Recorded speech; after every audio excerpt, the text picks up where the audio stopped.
Segment, we welcome risk specialist Erin Supinsky and financial wellness manager Collin Martin.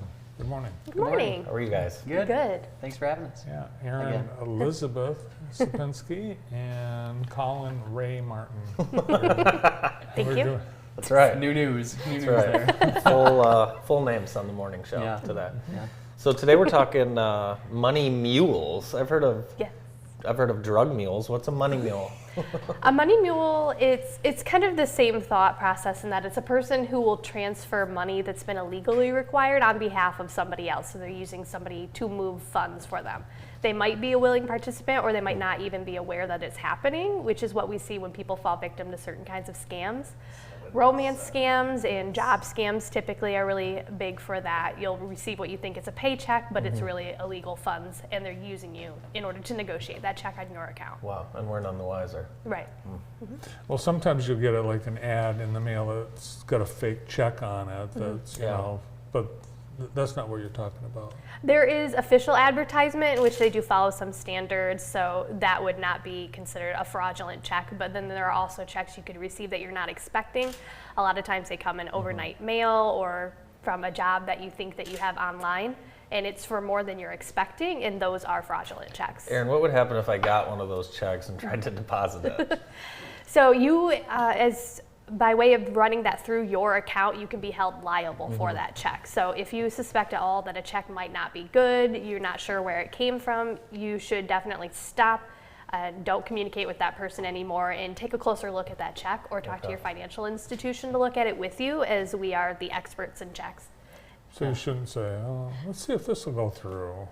Yeah, it doesn't sound like it. And Michigan's very strict on this bad check policy. Sure. They are very harsh when it comes to consequences if you are the one that's depositing that check on someone else's behalf, or if it's a bad check that you know willingly know that it's a bad check. But there are people who deposit bad checks and they don't know. Right? Correct? They do not know. That is correct, yep. And even in those cases, even if you're unaware, you can be held liable for it. You might have to face fees from your financial institution. You could have issues with your account there and your relationship with your institution moving forward. So it's very important to be careful with checks that you're not sure of. So how does the bad guy get money if you're depositing a bad check? There's different strategies they'll use. A really common one is the check that you're negotiating. You, as the person negotiating it, are only supposed to keep part and then send the rest back to the person who gave it to you. So sometimes they may say, "Oh, I accidentally made the check for too much, so please send it back to me because I'll get in trouble if you don't." And there's red flags too. I mean, if you're not expecting a check and you do receive one, it's a pretty big red flag that you people don't just give money to people just willy-nilly.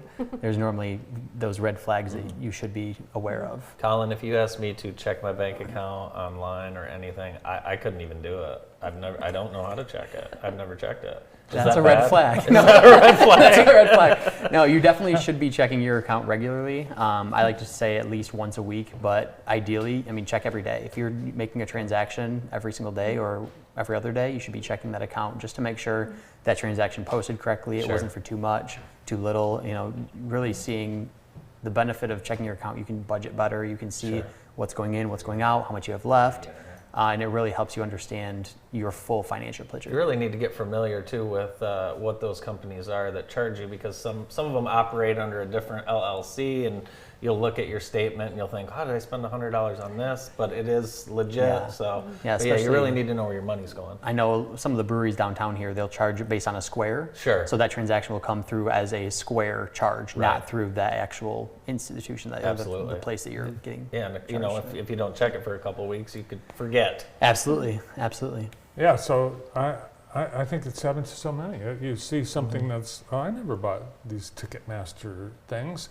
How long do you have? I mean, do you have to report it within a certain period of time in order to? I mean, ideally, the sooner the better.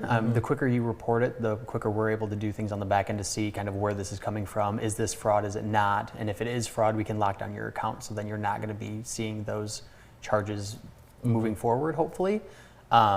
But ideally, you contact your financial institution as soon as you see those charges, that then we can go on the back end and start investigating that a little bit more. And you can dispute those charges. So in the meantime, we can help with provisional credit. So then we can have you access to your funds that you normally would have in the event that somebody did, say, buy 20 Dell computers in Texas from you. Sure. You can still have access to some money, so you're not just stranded. Aside from looking for fraud, are there other benefits to keeping a close eye on your account? Yeah, I mean, have you ever went to a gas station and tried to get gas, or went to a restaurant and tried to pay and then your card's declined? It's not a great feeling. So knowing your account balances and looking at them regularly does help you track what you have available versus what you may be overspending on. So it helps with budgeting, it helps with knowing your full account. When I was 18 or 19, I worked with a friend and he overdrafted on a Diet Pepsi and bag of Funyuns almost every day for an entire summer. Yeah. And the math on that was not pretty. Yeah, and sometimes the fees are $25 per transaction. Yeah, I think this was I think it was a 30 a day thing, you know, over the course of 90 days. It's expensive Funyuns. Definitely but again, adds it's up. just from not checking, right? Yep. So definitely be aware of what you have in your account so Yeah. you don't hit those overdraft fees, because again, we've seen it where somebody goes to get a Coke from McDonald's and they spend $1, but it really costs them $26 now Exactly. because they've got those fees because they've overdrafted their account without knowing. If you want to give me your numbers and count things, I'll watch your account for you. Oh, would you? Yeah. No, I don't think so. Would you recommend that or no? No. Okay, then I'm going to go with the those fraud are something fighters. you should definitely keep personal. Thank you. Definitely don't send those out to other people, especially if people ask for them. That's a big red flag. Adam asks for my credit card once in a while upstairs. Well, you've got an issue right now. Is that so? What's that? Oh, yeah, I do. Yeah. Yeah. Can't get that. I have a subscription to something, Can't stop that. Matterport, the real estate photography thing. And I can't get them to cancel that dang subscription. And I've been doing everything I can, and they want like a blood sample. Yeah. So- Your Can you birth do it? certificate. Could you take care of Yeah, so you can actually go into your financial institution, and based on how that transaction comes through, we could put a stop payment on that. So then you wouldn't be charged based on that transaction code. There we go. Yep. You just helped Bart today big time. That's There you go. You have to do. If you have any issues, the best place to go is right here. That's helping us keep our money Thank you. Yeah, and keeping our money safe too. Thanks for coming in. Thank absolutely. you. Thanks Thank for you having both. us.